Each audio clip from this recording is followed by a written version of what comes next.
Bons estudos a todos.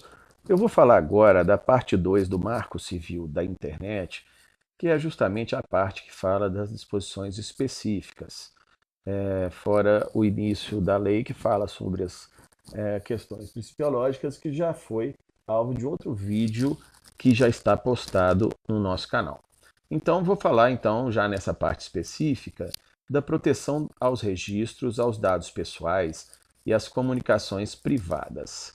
Nesse sentido, a guarda e a disponibilização dos registros de conexão e de acesso devem atender à preservação da intimidade, à vida privada, respeitar a honra, a imagem das partes direta ou indiretamente envolvidas, sendo que os provedores não podem guardar conteúdos a respeito de comunicações de seus usuários, somente por ordem judicial.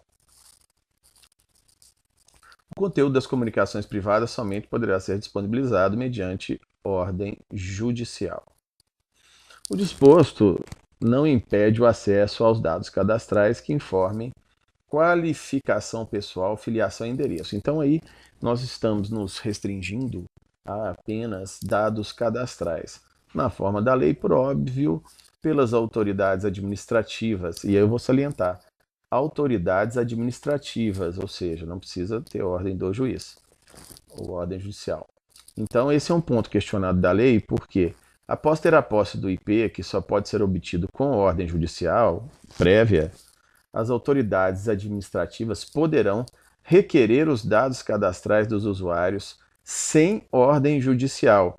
Isso gera identificação do usuário, quebrando a privacidade. Então, quer dizer, se limitando também à parte do cadastro do usuário. E tem uma importante exceção que eu resolvi salientar, que é justamente no artigo 10, traz uma exceção à regra de que o fornecimento de registros só se dará por meio de ordem judicial, ou seja, o acesso a dados cadastrais por autoridades administrativas que detenham competência legal para a requisição dos dados não dependerá, logicamente, de autorização judicial.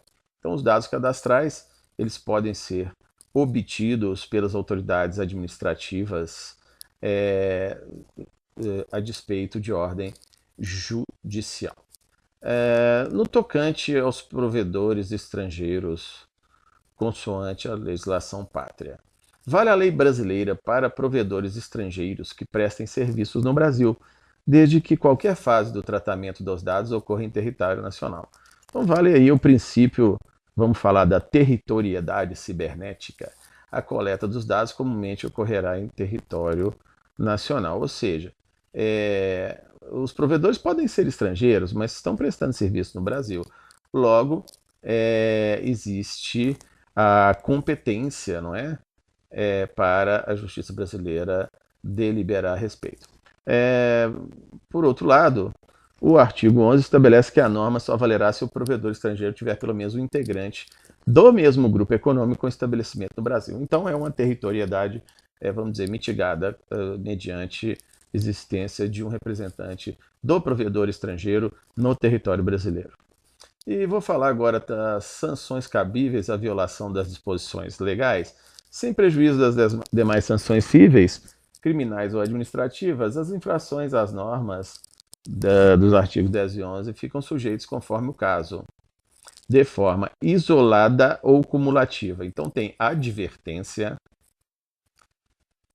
e quer dizer, se dá oportunidade para que o provedor possa corrigir o que foi feito irregularmente, porém já fica registrada a advertência, que pode ser cumulada ou não com multa de até 10% do faturamento do grupo econômico no Brasil no seu último exercício. Então é uma multa pesada, excluindo-se dessa multa os tributos, logicamente considerando a condição econômica do infrator, bem como o princípio da proporcionalidade entre a gravidade da falta e a intensidade da sanção a critério do magistrado.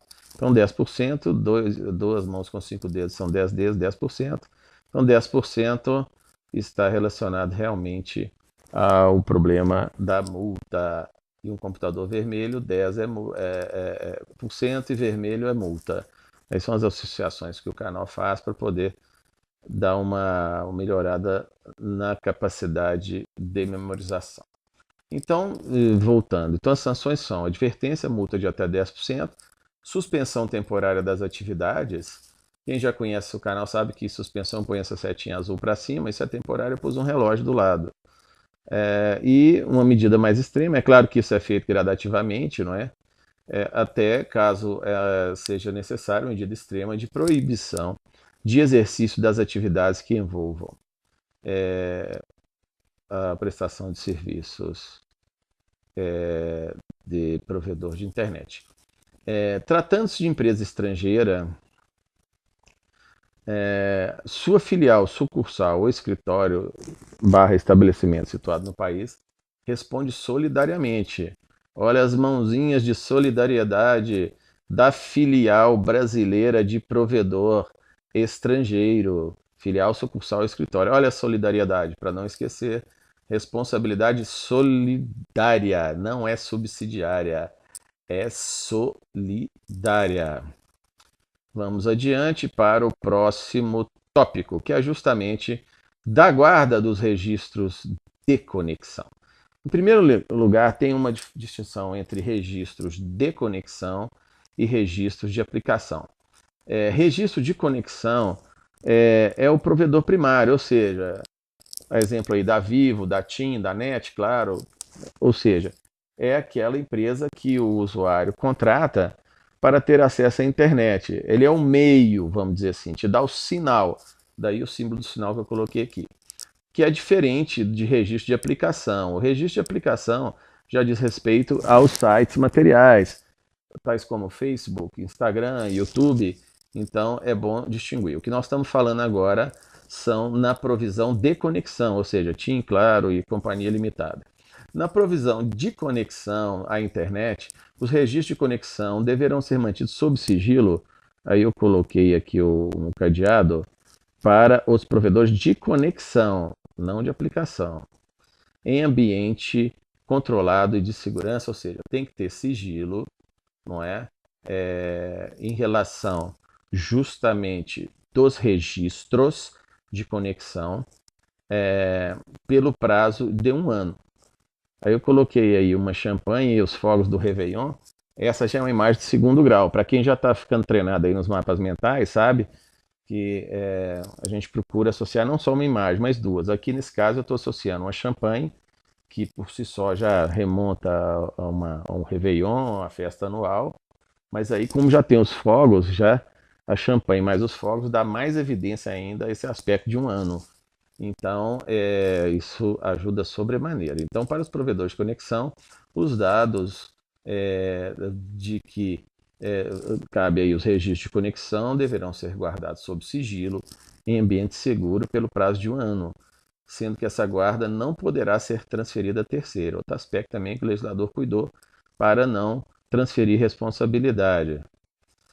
A autoridade policial administrativa, o MP, poderá requerer cautelarmente, então, sempre que tem liminar, eu coloco amarelo, que os registros de conexão sejam guardados por prazo superior a um ano. Vamos supor, são causas complexas, investigações que estão sendo aí alvo na fase de, por exemplo, inquérito policial, notadamente na fase de persecução penal, e então pode não existir tempo. Então, nesse caso, a própria autoridade administrativa requer cautelarmente, ou seja, não precisa da autorização do juiz, que os registros de conexão sejam guardados por prazo superior a um ano. E aí, feito assim, nesse caso, a autoridade requerente terá o prazo de 60 dias do requerimento para ingressar com pedido de autorização judicial de acesso aos registros. Então, pede para prorrogar o prazo de guarda nos provedores de conexão e em 60 dias pede o juiz para ter acesso. O acesso se dá apenas com ordem judicial. E esse requerimento deverá ser feito no prazo até de um ano desde o acontecimento, pois, após esse período, mesmo com o requerimento, o provedor não poderá ter apagado os registros.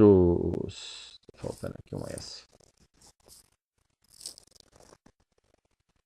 Ou seja, se já passar de um ano, o provedor não tem obrigação mais de manter. Nesse sentido, o MP e a autoridade policial apenas requerem de maneira cautelar para que os registros sejam guardados por mais de um ano, que é o prazo legal que obriga os administradores do sistema de provedores de conexão. Em qualquer hipótese, a disponibilização aos requerentes dos registros de que trata esse artigo deverá ser precedida de autorização judicial.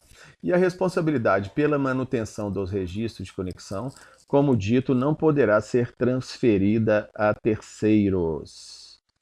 Agora eu vou falar da guarda de acesso a aplicações de internet na provisão de conexão, ou seja, aplicações. Nós estamos falando agora de provedores de aplicação, ou seja, não são os provedores mais de conexão, TIM, Claro, Vivo, Net, entre outros. Nós estamos falando agora de redes sociais, comunicadores, os próprios sites materiais, Facebook, Instagram, YouTube e por aí vai. Então, esses são os registros de acesso a provedores de aplicação.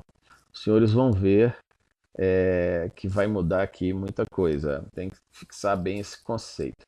Depois que já está conectado, o usuário pode se utilizar de uma série de funcionalidades, como, por exemplo, uma mídia social. Aí já são os acessos a aplicações, pois já está conectado. Então, na provisão de conexão onerosa ou gratuita, é vedado guardar os registros de acesso a aplicações de internet. Não se deve ter distinção no que tange o acesso, à velocidade e à conexão da internet. Ou seja, qualquer um tem que ter os mesmos direitos de velocidade e, vamos dizer assim, recursos do provedor. O artigo 9º estabelece o provedor de conexão à internet que ofereça o serviço que é proibido de monitorar o conteúdo. Então não pode monitorar, usar filtros, nada disso. Então, falando um pouquinho da conexão, vamos voltar para a aplicação. No artigo 14 fica disposto, fica proibida a guarda do acesso, permitido apenas o registro de conexão. O registro de conexão, sim, do acesso não. Não permitir registrar o que os usuários fazem na internet, exatamente, já na aplicação, promovendo assim a privacidade da conexão. Ou seja, é proibido registrar o que o usuário faz na internet. Se ele acessa a rede social, se ele acessa um comunicador, um sistema de e-commerce, tais registros não devem ser guardados definitivamente pelo provedor de conexão. Então, isso é um aspecto muito importante, porque pode guardar apenas os dados de acesso, não do que ele fez no seu acesso. Então, nesse sentido, fica proibido essa, vamos dizer, invasão da privacidade, vindo de encontro até com esse princípio que protege essa individualidade, essa privacidade do usuário, guardando-se somente o registro de conexão, não registrando o que cada um faz. Agora nós vamos falar da guarda de registro de acesso a aplicações, justamente aí, os sites tipo Facebook, Instagram, YouTube, entre outros. Então, o provedor de aplicações, que não é o de conexão, que é TIM, Claro e Companhia Limitada, que nós estamos falando já dentro do site específico que o usuário acessa, qual seja, o provedor de aplicações de internet constituído na forma de pessoa jurídica e que exerça, eu vou repetir, pessoa jurídica, e nós vamos entrar nesse aspecto mais à frente, que exerça essa atividade de forma organizada, ou seja, empresa, profissionalmente com fins econômicos, empresa, deverá manter os respectivos registros de acesso a aplicações sob sigilo em ambiente controlado e de segurança, tal como no registro de conexão, pelo prazo de 6 meses no termo de regulamento. Então, aqui está um ponto crítico do nosso aprendizado. Para o provedor de conexão, TIM, Claro, Net, Companhia Limitada, o prazo para que se mantenham os registros estabelecido em lei é de 1 ano. Já no provedor de aplicações, Instagram, YouTube, Companhia Limitada, o prazo para que se mantenham os registros de acesso é de 6 meses. Então, eu coloquei aqui o provedor de aplicações, 6 injeções, é exatamente, eu coloquei até aqui, para a gente até poder descontrair um pouco e aprender mais, o artigo 15 dessa lei, do Marco Civil da Internet, vem explanar sobre a guarda de registros de acesso a aplicações, somente são obrigados a guardar por 6 meses. Os registros de aplicações, atenção nas seringas, que serve para justamente aplicar medicamentos, associar uma coisa na outra, isso vai entrar na memória, isso diz respeito à neurolinguística, a gente trabalha aqui também no canal, para não esquecer. Então, quer dizer, são 6 seringas, o que é isso? É a aplicação de 6 seringas. 6 seringas são 6 meses, está aí o calendário de um mês. V6, 6 meses são é o prazo dos provedores de aplicação. Então aqui fica muito notório 6 seringas com agulhas a serem aplicadas, 6 meses. Então, esse um exemplo que eu dou para os senhores e senhoras do método que eu desenvolvo de memorização. Então, vocês estão olhando aqui para essas 6 seringas e o calendário de um mês. Não tem palavras nessa tela. Então, isso já vai ser automaticamente. Quando se depararem com uma questão de provedores de aplicação e o prazo, vocês vão lembrar da seringa, que é uma forma de aplicação, e são 6 seringas e o calendário do mês. Então, sendo assim, é um exemplo para que até que os senhores e senhoras, os usuários do canal, possam praticar por si só também seus exercícios de estudos, seja para que finalidade for esse método.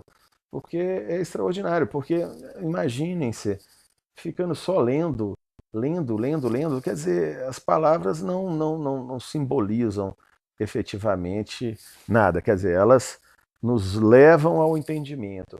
Os símbolos, não, eles já falam por si só. Então, tanto é que existem os hierógrafos, né? O próprio escrita japonesa, simbólica e tudo. Então, nosso cérebro entende, os egípcios.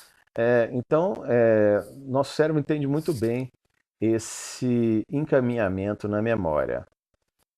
Então vamos continuando. Os provedores de aplicações são empresas que fornecem serviço na rede mundial de computadores, ou seja, redes sociais, como se falou aí, Facebook, de vídeo streaming, áudio, enfim, toda essa gama aí universal de sites. Essa norma de guarda de registro somente é válida para empresas provedoras que exercem atividade de forma organizada, ou seja, só para a empresa. Essa é uma questão controversa da lei, não é? Porque quem não for empresa não tem essa obrigação, quer dizer, é um ponto que provavelmente a jurisprudência em breve vai cuidar de regulamentar daquele autônomo que não é empresa que explora os serviços de aplicação.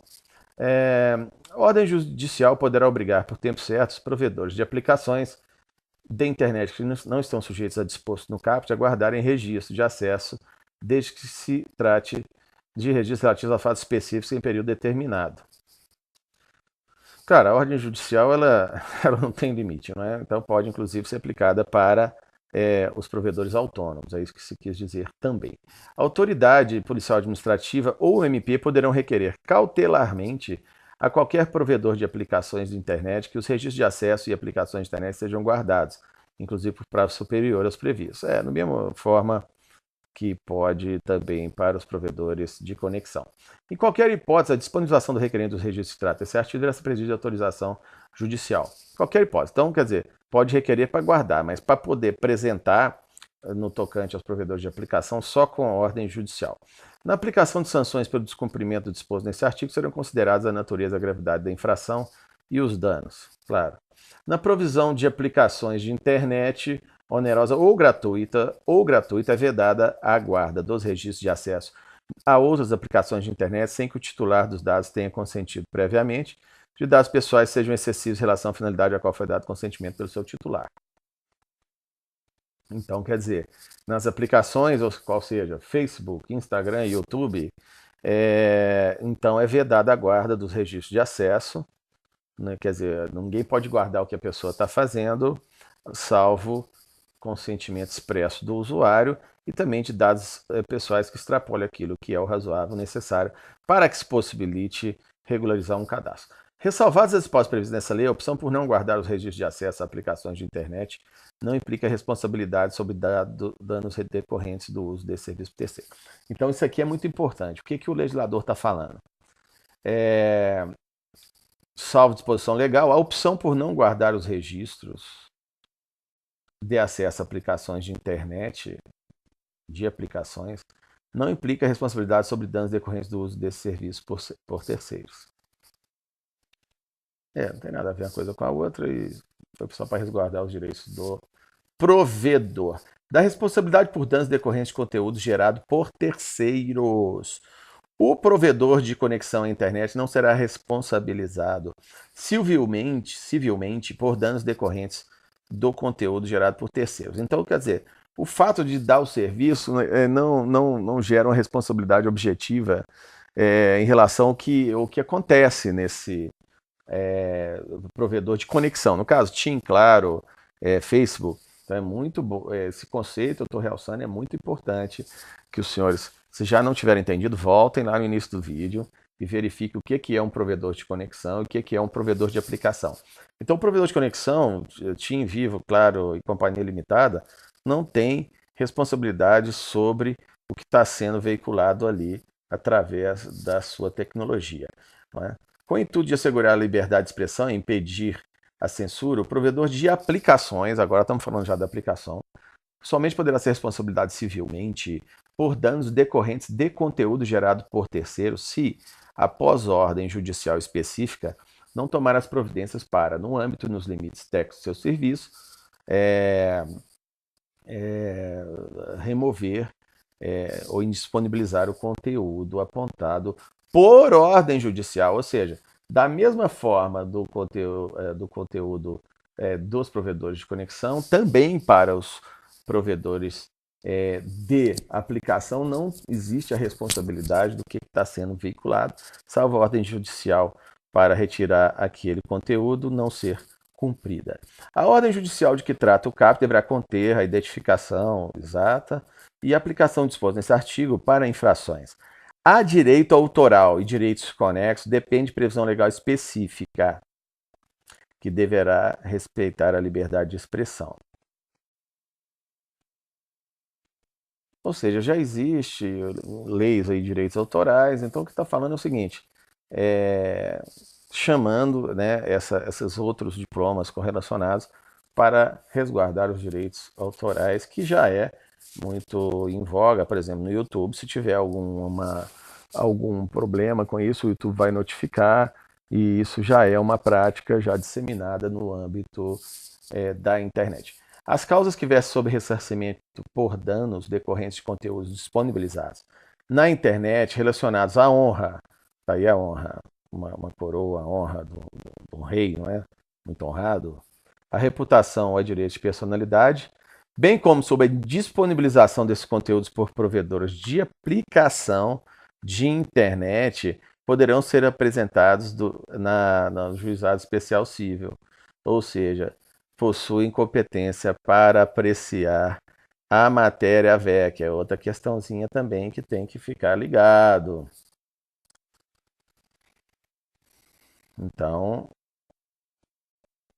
apenas quando relacionado à honra, reputação, questão de personalidade do vitimado pode entrar lá nas pequenas causas, ou varas especiais cíveis.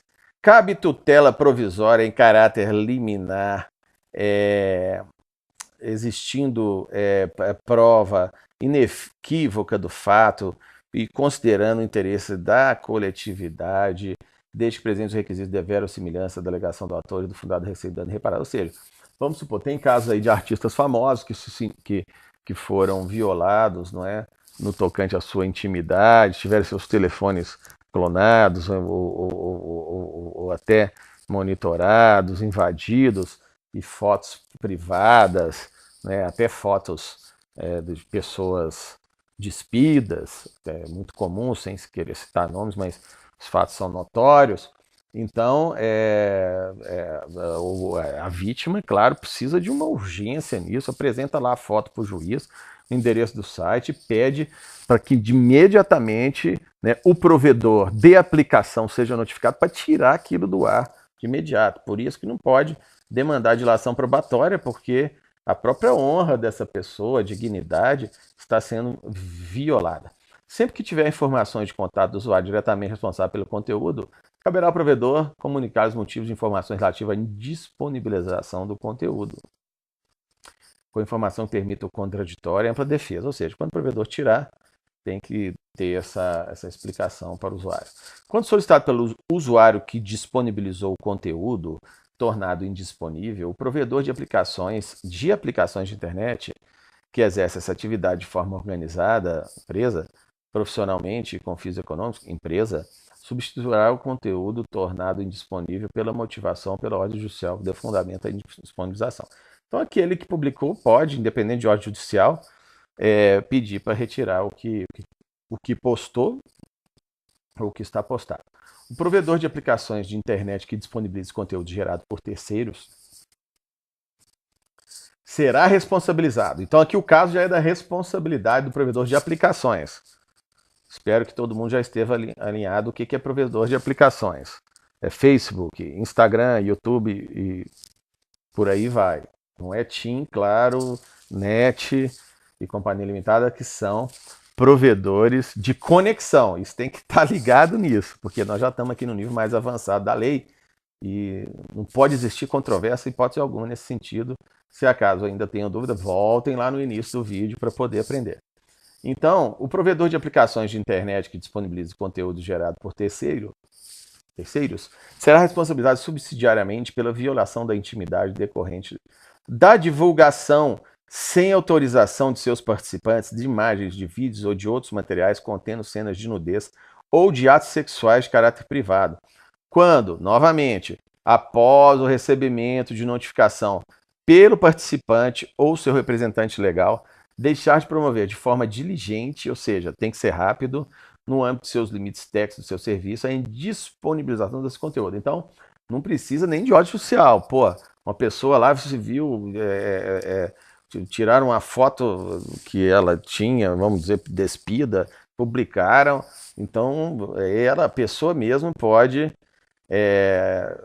notificar lá a empresa do provedor de aplicação para retirar imediatamente essa publicação, sem prejuízo de uma ação judicial para resguardar os seus direitos. Da requisição judicial de registros. A parte interessada poderá, com o propósito de formar conjunto probatório em processo judicial civil ou penal, em caráter incidental ou autônomo, ou seja, uma ação própria ou dentro de uma ação já existente, requerer ao juiz que ordene ao responsável pela guarda o fornecimento de registro de conexão de registro de acesso a aplicações da internet. Claro que tem interesse, não é? Tem que ser legítimo o interesse. Sem prejuízo dos demais requisitos legais, o requerimento deverá conter, sob pena de admissibilidade, claro, as justificativas e os dados específicos do registro para o juiz avaliar, que então tomará as providências necessárias à garantia do sigilo e preservação da intimidade, podendo determinar, inclusive, segredo de justiça quanto aos pedidos de guarda de registro. Da atuação do poder público, são diretrizes, aqui é uma questão mais principiológica, muito lógica, né? Estabelecer a política, racionalizar a gestão, também da adoção de tecnologias, programas para a internet, promoção da cultura. Poder do público deve democratizar, facilitar, fortalecer a participação social, compartilhar com todos os interessados. É um dever do Estado promover essa educação, não é? Reduzir desigualdade e acompanhar. Isso aqui é mais assim uma responsabilidade já inerente ao Estado que o legislador colocou aqui, mas muito já, vamos dizer, peculiar. Já nas disposições finais, o usuário terá à disposição e opção de livre escolha na utilização de programa de computador em seu terminal para exercício de controle parental, ou seja, junto aos filhos, não é? Então pode colocar qualquer programa, né, respeitado os princípios do ECA. Cabe ao poder público, conjunto com os provedores de conexão de aplicações de internet, bem como à sociedade civil, promover educação e fornecer informações sobre o uso dos programas de computador previstos no caput. Quer dizer, para desenvolver essa política, para proteger as crianças de ter acesso a dados, né, pornográficos, maléficos, esse monte de coisa que tem aí que todo mundo sabe. Então, quer dizer, nesse ponto a lei ainda está um pouco incipiente, certamente vai evoluir, os provedores vão evoluir, é uma legislação nova, né, e que é o direito no tocante à internet é um campo assim que abrange hoje uma grande gama assim das atuações das pessoas. As pessoas compram pela internet, as pessoas acessam a internet, nós mesmos estamos nos comunicando pela internet nesse momento através do canal, né, Varenga Costa do YouTube. Então tudo isso vem de encontro à importância desse vídeo, de os operadores do direito, aos interessados de uma forma geral, mesmo não sejam operadores do direito, a conhecer as regras do jogo, porque nossa vida hoje está muito conectada na tecnologia, notadamente no acesso a dados pela rede universal de computadores. E, por fim, a defesa dos interesses dos direitos dessa lei poderá ser exercido em juízo individual ou coletivamente. Então, aí findamos a parte especial e mais importante do Marco Civil da internet, desejando ter logrado êxito na expectativa do canal de promover um entendimento melhor por parte de todas e até definitivo, até o momento, com fulcro nessa lei, a esse respeito. Então, um grande abraço e vamos em frente.